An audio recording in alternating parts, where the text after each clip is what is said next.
हर बाज की जिंदगी में बढ़ते उम्र की मोड़ पर एक ऐसा समय आता है जहां उसके सामने पहले दो रास्ते सरल और तुरंत समाधान देने वाले होते हैं और वही तीसरा रास्ता कठिन और पीड़ा देने वाला होता है, लेकिन बाज पीड़ा चुनता है और यही से शुरू होता है बाज का पुनर्जन्म।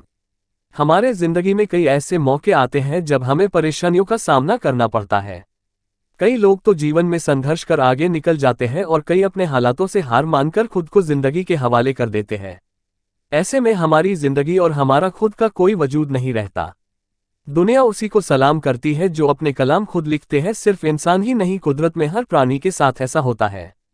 तो आइए जानते हैं बाज के जीवन से जुड़ी आश्चर्यजनक किंतु एक ऐसा सत्य जो हम सबको प्रेरणा देगा। बाज लगभग 70 वर्ष जीता है, परंतु अपने जीवन के 40वें वर्ष में आते आते उसे एक महत्वपूर्ण निर्णय लेना पड़ता है। इस अवस्था में उसके शरीर के तीनों प्रमुख अंग बेअसर होने लगते हैं। पहला, पंजे लंबे और लचीले हो जाते हैं और शिकार को पकड़ने में कमजोर हो जाते हैं। दूसरा, चोंच आगे की तरफ मुड़ जाती है और भोजन निगलने में मुश्किलें पैदा होने लगती है। तीसरा, पंख भारी हो जाते हैं और सीने से चपकने से कारण पूरे खुल नहीं पाते हैं और उड़ाने सीमित कर देते हैं। भोजन ढूंढना, भोजन पकड़ना और भोजन खाना, तीनों प्रक्रियाएं अपनी धार खोने लगती है। उसके पास तीन ही रास्ते बचते हैं, या तो अपनी शरीर छोड़ दे, या अपनी प्रवृत्ति छोड़ गिद्ध की तरह त्यागी हुए भोजन पर निर्भर हो जाए, या फिर स्वयं को फिर से स्थापित करे। आकाश के साफ तौर से जाहिर बादशाह के रूप में जहां पहले दो रास्ते सरल और तुरंत समाधान देने वाले हैं, वही तीसरा अत्यंत पीड़ादायी और लंबा। बाज पीड़ा चुनता है और स्वयं को फिर से स्थापित करता है। वह किसी ऊंचे पहाड़ पर जाता है, एकांत में अपना घोंसला बनाता है और तब शुरू करता है पूरी प्रक्रिया। सबसे पहले वह अपनी चोंच चट्टान पर मार मार कर तोड़ देता है। अपनी चोंच से अधिक पीड़ादायक कुछ भी नहीं है पंछी राज के लिए। अब वह इंतजार करता है चोंच के फिर से उगाने की, और उसके बाद वह अपने पंजे भी उसी प्रकार तोड़ देता है और इंतजार करना है पंजों का फिर से उगाने का। नई चोंच और पंजे आने के बाद वह अपनी भरी पंखों को एक एक कर नोचकर निकालता है और प्रतीक्षा करता है पंखों की पुनः उगाने का। 150 दिन की पीड़ा और इंतजार, और तब उसे मिलती है वही भव्य और ऊंची उड़ान। इस पुनर्स्थापना के बाद वह ऊर्जा, सम्मान और गरिमा के साथ 30 साल और जीता है।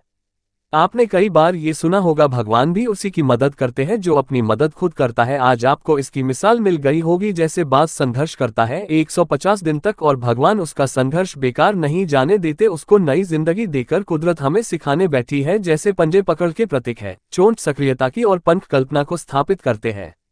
इच्छा हालातों पर काबू रखने की, सक्रियता स्वयं की अस्तित्व की गरिमा बनाए रखने की, कल्पना जीवन में कुछ नएपन बनाए रखने की। हम में भी 40 तक आते आते इच्छा, सक्रियता और कल्पना तीनों के तीनों निर्बल पड़ने लगते हैं।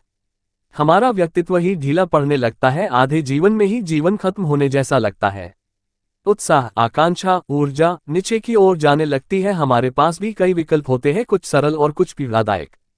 हमें भी अपने जीवन के मजबूरी भरे अतिलचीनेपन को त्याग कर काबू दिखाना होगा। बाज की पंजों की तरह हमें भी आलस पैदा करने वाली वक्र मानसिकता को त्याग कर ऊर्जा से भरी सक्रियता दिखानी होगी। बाज की चोंच की तरह हमें भी भूतकाल में जकड़े अस्तित्व के भारीपन को त्याग कर कल्पना की आजाद उड़ानें भरने होंगी। बाज की पंखों की तरह 150 दिन ना सही 1 माह ही बिताया जाए स्वयं को दोबारा स्थापित करने में। जो शरीर और मन से चिपका हुआ है उसे तोड़ने और नोचने में पीड़ा तो होगी ही, बाज तब उड़ाने भरने को तैयार होंगे। इस बार उड़ाने और ऊंची होगी, अनुभवी होंगी और अनंत की ओर जाएंगी। जीत तक जंग जारी रहेंगी।